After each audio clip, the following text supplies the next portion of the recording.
ഓം സായിറാം. എല്ലാവർക്കും സായി കൃപാവാണിയിലേക്ക് സ്വാഗതം. നമ്മൾ ഈ ബാബയുടെ അത്ഭുത ലീലകളൊക്കെ പറയുന്ന സമയത്ത് ചില അത്ഭുത ലീലകൾ കേൾക്കുമ്പോൾ നമുക്ക് തന്നെ തോന്നാറുണ്ടല്ലേ, ഇങ്ങനെയുള്ള അത്ഭുതങ്ങൾ എങ്ങനെയാണ് സാധ്യമാകുന്നതെന്നല്ലേ.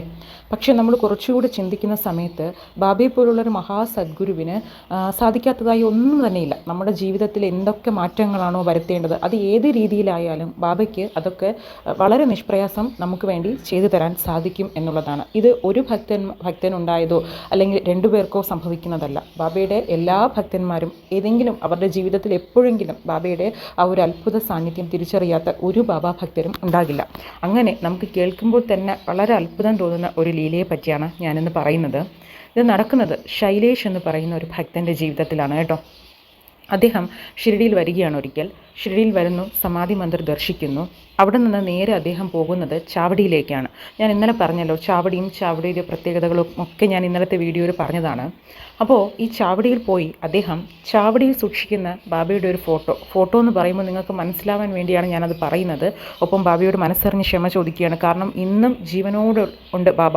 നമുക്ക് ബാബയുടെ ഫിസിക്കൽ ബോഡി ഇന്ന് കാണാൻ സാധിക്കുന്നില്ലെങ്കിലും ബാബ എല്ലായിടത്തും നിറഞ്ഞു നിൽക്കുന്നുണ്ട്. അതുകൊണ്ട് ബാബയുടെ ഫോട്ടോ എന്ന് ഞാൻ പറയുന്നത് നിങ്ങൾക്ക് മനസ്സിലാക്കാൻ വേണ്ടിയാണ്. അതുകൊണ്ട് ആദ്യമേ തന്നെ ബാബയോട് ക്ഷമ ചോദിച്ചു തുടങ്ങുകയാണ്. ചാവടിയിലെ ബാബ, ആ പട്ടൊക്കെ ഇങ്ങനെ ഉടുത്ത് ഇരിക്കുന്ന ആ ബാബയുടെ മുന്നിൽ അദ്ദേഹം ബാബയെ ഫേസ് ചെയ്ത് ഇങ്ങനെ ചാവടിയിൽ ഇരുന്നിട്ട് അദ്ദേഹം ഇങ്ങനെ മെഡിറ്റേഷൻ ചെയ്യുകയാണ്, ധ്യാനിക്കാൻ തുടങ്ങുകയാണ് കേട്ടോ. അപ്പോൾ കണ്ണുകളടച്ച് വളരെ കോൺസെൻട്രേറ്റ് ചെയ്ത് അദ്ദേഹം മെഡിറ്റേഷൻ ചെയ്യുകയാണ്. അപ്പോൾ ഈ ശൈലേഷ് എന്ന് പറയുന്ന ഭക്തൻ്റെ പ്രത്യേകത, അദ്ദേഹം ഒരു ബാബ ഡിവോട്ടിയാണ്, ഒപ്പം ഒരു ത്രയംബകേശ്വര ഡിവോട്ടിയുമാണ് അദ്ദേഹം.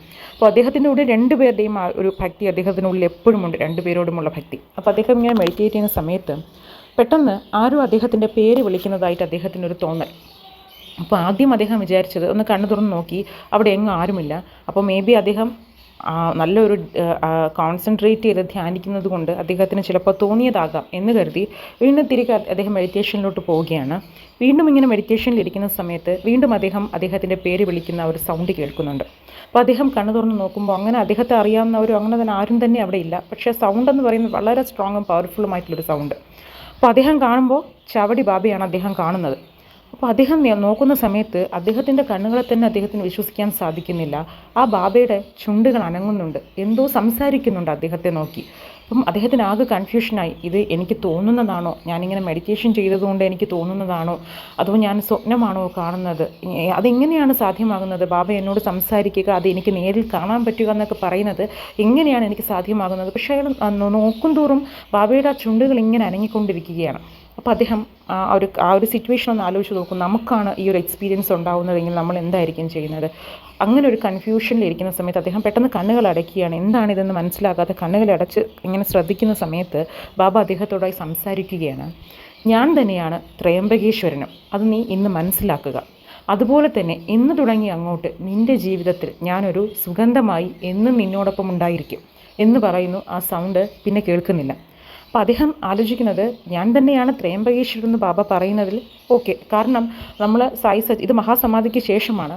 നമ്മൾ സായി സച്ചരിത്രയിലൊക്കെ കേൾക്കുന്നുണ്ട്, രാമനായി ബാബ പ്രത്യക്ഷപ്പെടുന്നു, ഞാൻ തന്നെയാണ് ശിവനെന്ന് പറയുന്നുണ്ട്. അതുപോലെ തന്നെ പലരുടെയും ഗുരുവിൻ്റെ ഒരു അപ്പിയറൻസിൽ ബാബ വന്നിട്ടുണ്ട്. അപ്പോൾ ഇതെല്ലാം ഒന്ന് തന്നെയാണെന്ന് ബാബ മഹാസമാധിക്ക് മുൻപും ഭക്തന്മാരോടായി പറയുന്നുണ്ട്. പക്ഷേ നിൻ്റെ ജീവിതത്തിൽ ഞാൻ ഇനി തുടങ്ങി അങ്ങോട്ടൊരു സുഗന്ധമായി നിറയും എന്ന് പറയുന്നത് എന്താണ് ബാബ, എനിക്കത് മനസ്സിലാകുന്നില്ലല്ലോ എന്ന് പറഞ്ഞ് അദ്ദേഹം വിചാരിക്കുകയാണ്, എനിക്ക് എങ്ങനെയെങ്കിലും സമാധി മന്ദിറിലൊന്ന് പോയി ബാബയെ ഒന്ന് ദർശിക്കണം.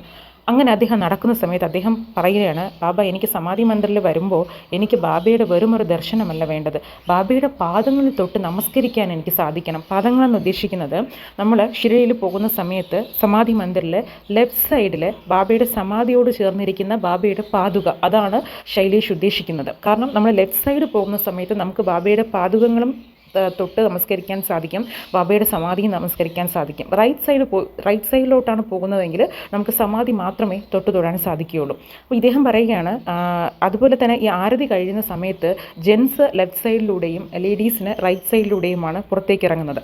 അപ്പോൾ അദ്ദേഹം പറയുകയാണ്, എനിക്ക് ബാബയുടെ ആ പാദങ്ങളെ തൊട്ട് നമസ്കരിക്കണം, ഇന്ന് എനിക്ക് എന്തായാലും നമസ്കരിച്ചേ മതിയാകുള്ളൂ, എനിക്കതിന് ഒരു തവണയെങ്കിലും അങ്ങനെ ഒന്ന് നമസ്കരിക്കാനുള്ള ഭാഗ്യം ബാബ നേടിത്തരണമേ എന്ന് പറഞ്ഞ് നടക്കുന്ന സമയത്ത് ദൂരെ നിന്നും അദ്ദേഹം നോക്കുമ്പോൾ സമാധി മന്ദിറിൽ പതിവില്ലാത്ത തിരക്കാണ് അദ്ദേഹം കാണുന്നത്. വല്ലാത്ത തിരക്കാണ് അവിടെ സമാധി മന്ദിറിൽ. അപ്പോൾ ഇങ്ങനെ ക്യൂ നിൽക്കുകയാണ് ആൾക്കാർ.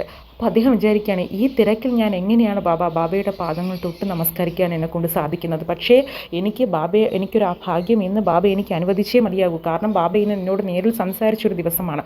അതുകൊണ്ട് എനിക്ക് ബാബയുടെ പാദങ്ങൾ തൊട്ട് അതിന് നന്ദി പറഞ്ഞേ മതിയാകൂ എന്ന് പറഞ്ഞ് അദ്ദേഹം ക്യൂവിൽ നിന്ന് പോകുന്ന സമയത്ത് ആ ഒരു സമാധിയും ആ പാതുകയും എത്തുന്ന ആ ഒരു നിമിഷം അദ്ദേഹം നോക്കുന്ന സമയത്ത് ആ പാദങ്ങളുടെ അരികിൽ വളരെ കൂട്ടം കുറവാണ്. 1-2 പേര് മാത്രമേ കഷ്ടിച്ച് അവിടെ ഉള്ളൂ. അപ്പോൾ അദ്ദേഹത്തിന് ആദ്യം കണ്ണുകളിൽ നിന്ന് കണ്ണീരായിരുന്നു വരുന്നത്. കാരണം ഞാൻ ആഗ്രഹിച്ചത് എന്താണോ അത് എനിക്ക് നേടിത്തരാൻ ബാബ അവിടെയുള്ള സിറ്റുവേഷൻ എനിക്ക് ഒരുക്കിയിരിക്കുന്നല്ലോ എന്നുള്ള രീതിയിൽ അദ്ദേഹത്തിന് വല്ലാതെ സങ്കടം വരുന്നു. ശേഷം അദ്ദേഹം ആ ബാബയുടെ പാദങ്ങളിൽ ഇങ്ങനെ വീഴുന്ന് തലകൊണ്ടും കൈകൊണ്ടും ഇങ്ങനെ നമസ്കരിക്കുകയാണ് ബാബയെ. അപ്പോൾ നമസ്കരിക്കുന്ന സമയത്ത് പറയുകയാണ്, എനിക്ക് ബാബയോട് എത്ര നന്ദി പറഞ്ഞാലും മതിയാകില്ല. എന്നോടൊപ്പം ഇങ്ങനെ കൂടെയുള്ള ബാബയ്ക്ക് ഞാൻ എത്ര നന്ദി പറഞ്ഞാലും മതിയാകില്ല. ഒപ്പം ത്രയംബകേശ്വരനും ബാബയാണെന്ന് എന്നോട് തെളിയിച്ചിരിക്കുകയാണ് ബാബ. അതിനും ബാബയോട് ഒരുപാട് നന്ദി എന്ന് പറഞ്ഞ് ബാബയുടെ പാദങ്ങൾ തൊട്ട് നമസ്കരിക്കുന്ന സമയത്ത് അദ്ദേഹത്തിന് നല്ലൊരു സ്മെല്ല് കിട്ടുകയാണ്. വല്ലാത്തൊരു പൂക്കളുടെ ആണോ സുഗന്ധത്തിൻ്റെ ആണോ എന്താണെന്നറിയില്ല, പെർഫ്യൂംസ് ആണോ എന്താണെന്നറിയില്ല, വല്ലാത്തൊരു സ്മെല്ല് അദ്ദേഹത്തെ ഇങ്ങനെ കവർ ചെയ്യുന്നുണ്ട്. അപ്പോൾ അദ്ദേഹം ആ ഒരു സ്മെല്ല് എടുക്കുന്ന സമയത്ത് അദ്ദേഹം ഇങ്ങനെ പെട്ടെന്ന് എഴുന്നേൽക്കുന്നു. തിരിച്ച് സമാധി മന്ദിരത്തിൻ്റെ പുറത്തേക്ക് ഇറങ്ങുന്ന സമയത്താണ് അദ്ദേഹത്തിന് ഓർമ്മ വരുന്നത്. ബാബ പറയുന്നു, ഞാൻ തന്നെയാണ് ത്രയംബകേശ്വരനും, ഇന്ന് തുടങ്ങി അങ്ങോട്ട് നിൻ്റെ ജീവിതത്തിൽ ഞാനൊരു സുഗന്ധമായി എപ്പോഴും കൂടെ ഉണ്ടായിരിക്കുമെന്ന്. അപ്പോൾ അദ്ദേഹത്തിന് മനസ്സിലാകുന്നുണ്ട് ഇത് ബാബയുടെ പ്രസൻസ് ആണെന്ന് മനസ്സിലാകുന്നുണ്ട്. അങ്ങനെ അദ്ദേഹം വീട്ടിലെത്തുമ്പോഴും അദ്ദേഹത്തിന് ഇതേ ഒരു സ്മെല്ല് അനുഭവിക്കാൻ സാധിക്കുന്നുണ്ട്. അപ്പോൾ മെയിനായിട്ട് അദ്ദേഹത്തിന് ആ ഒരു സ്മെല്ല് കിട്ടുന്നത് അദ്ദേഹത്തിൻ്റെ വാലറ്റ് എടുക്കുമ്പോൾ അദ്ദേഹത്തിന് ആ ഒരു സുഗന്ധം ലഭിക്കാറുണ്ട്. അതുപോലെ അന്ന് ഷിർഡിയിൽ വന്നതുകൊണ്ട് തന്നെ അദ്ദേഹത്തിൻ്റെ ആ ഒരു ഷർട്ടിൽ അദ്ദേഹത്തിന് ആ ഒരു സ്മെല്ല് എപ്പോഴും ലഭിച്ചുകൊണ്ടേയിരുന്നു. ഇത് അദ്ദേഹത്തിന് പോകെ അദ്ദേഹത്തിന് മനസ്സിലായ ഒരു കാര്യം, എപ്പോഴൊക്കെയാണോ ബാബ എന്നുള്ള നാമം പറയുന്നത്, ബാബയെ ഓർക്കുന്നത്, ആ സമയത്തെല്ലാം അദ്ദേഹത്തിന് ആ ഒരു സ്മെല്ല് അദ്ദേഹത്തിന് അനുഭവിക്കാൻ സാധിച്ചു എന്നുള്ളതാണ്. അതുപോലെ തന്നെ ഇപ്പോൾ അദ്ദേഹം എവിടെ പോയാലും കൂടെ കൊണ്ടുപോകുന്നതാണ് വാലറ്റ് എന്ന് പറയുന്ന കാര്യം. പക്ഷേ ആ വാലറ്റിൽ അദ്ദേഹം മുൻപും ഇപ്പോഴും അദ്ദേഹം ചെയ്തിരുന്നത് ഉതി മറക്കാതെ അതിനകത്ത് സൂക്ഷിച്ചിരുന്നു എന്നുള്ളൊരു കാര്യവുമുണ്ട്. അപ്പോൾ ഇദ്ദേഹത്തിന് ഈ വാലറ്റ് എടുക്കുന്ന സമയത്തും പുറത്തേക്ക് പോകാൻ വാലറ്റ് എടുക്കുന്ന സമയത്തും അദ്ദേഹത്തിന് ഡെയിലി ആ ഒരു സ്മെല്ല് അനുഭവിക്കാൻ സാധിച്ചിരുന്നു.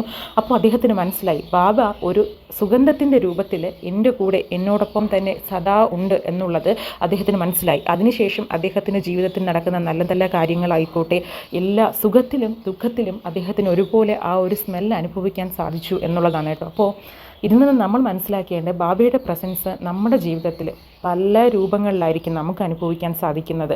ബാബ ഫിസിക്കൽ ഫോമിൽ തന്നെ വരണമെന്നില്ല. ബാബയുടെ ഏത് രീതിയിലുള്ള സഹായങ്ങളും ഏത് രീതിയിലുള്ള പ്രസൻസും നമ്മളോടൊപ്പം സദാ ഉണ്ടായിരിക്കും. കാരണം ബാബ എന്നുള്ള വാക്ക് കേൾക്കുന്നുണ്ടെങ്കിൽ, ബാബയുടെ ഒരു ചിത്രം നമ്മോടൊപ്പം ഉണ്ടെങ്കിൽ, ബാബയുടെ ഉതി നമ്മുടെ കൂടെ ഉണ്ടെങ്കിൽ, അങ്ങനെ ഏത് രീതിയിലാണോ സച്ചരിത്രം നമ്മുടെ കൂടെ ഉണ്ടെങ്കിൽ അതെല്ലാം ബാബയുടെ പ്രസൻസാണ്. അത് നമ്മുടെ കയ്യിലെത്തണമെങ്കിൽ അത് ബാബ തന്നെ വിചാരിക്കണം എന്നുള്ളതുമാണ് ആ ഒരു പ്രത്യേകത. അതുകൊണ്ട് തന്നെ ഇന്ന് നിങ്ങൾ ബാബ എന്നുള്ളൊരു മഹാസദ്ഗുരുവിനെ അറിയുന്നുണ്ടെങ്കിൽ അത് ബാബ നിങ്ങളെ തിരഞ്ഞെടുത്തത് കൊണ്ട് മാത്രമാണ്. അത് തന്നെയാണ് നിങ്ങളുടെ ജീവിതത്തിലെ ഏറ്റവും വലിയൊരു ഭാഗ്യവും പുണ്യവും എന്ന് കരുതുക കേട്ടോ. അതിൽ സദാ സന്തോഷം കണ്ടെത്താൻ ശ്രമിക്കൂ. അപ്പോൾ നിങ്ങളുടെ കൂടെ എന്നും ബാബയുണ്ടായിരിക്കും.